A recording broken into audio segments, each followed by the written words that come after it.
नमस्कार, यूपी हलचल न्यूज में आपका स्वागत है। धारूपुर गांव में 7 दिवसीय भागवत कथा का हुआ आयोजन। कथा सुनकर भाव विभोर हुए ग्रामीण। भागवत कथा सुनने से होता है पापों का सर्वनाश। अवनीश भाई जी महाराज। हंडिया प्रयागराज।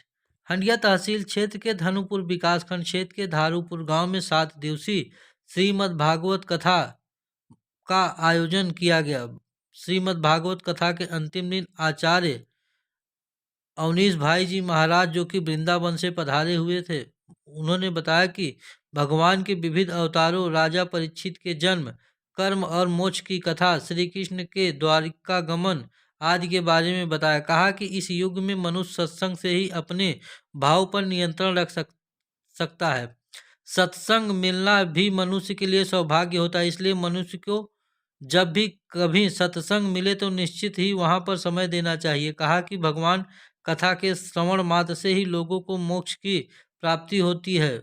मनुष्य को अपने कर्म करने चाहिए, लेकिन उससे पहले ईश्वर को स्मरण जरूर करना चाहिए।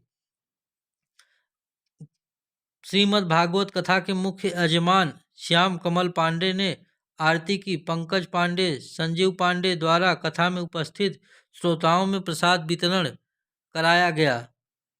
इस दौरान मनोज पांडे, राहुल पांडे, मनीष शुक्ला, चंद्रकांत पांडे, प्रधान चक्र सुदर्शन, अभिनव पांडे, अशोक पांडे आदि के साथ साथ सैकड़ों की संख्या में भक्तगण मौजूद रहे।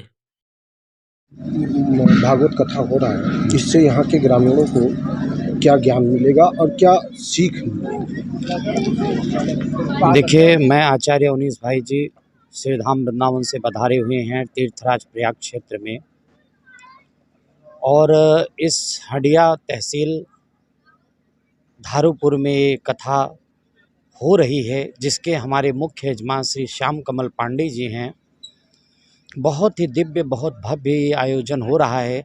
आज कथा का 7वां दिन है, और सबसे बड़ी बात यह है, 83,99,999 ब्रह्मा जी ने सृष्टि किया, फिर भी ब्रह्मा जी को प्रसन्नता नहीं हुआ। जब वो 84 लाख योनि को पहले तैयार किए, मनुष्य सृष्टि जब प्रकट किए, तब जाके उनके हृदय में बड़ी प्रसन्नता आई कि मनुष्य ही एक ऐसा है जो भगवान का भजन कर सकेगा, भगवान का नाम ले सकेगा। तब जाके ब्रह्मा जी को प्रसन्नता हुआ। बड़े भाग्य मानुष तन पावा, सुर दुर्लभ सब ग्रंथन गावा।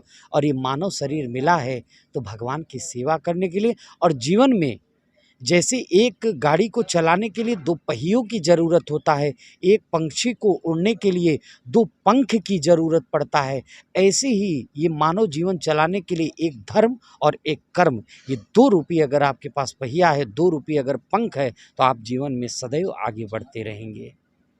आपका परिचय? मैं आचार्य अवनीश भाई जी श्री धाम वृंदावन से प्रयागराज में तीर्थराज प्रयाग में पधारे हुए हैं।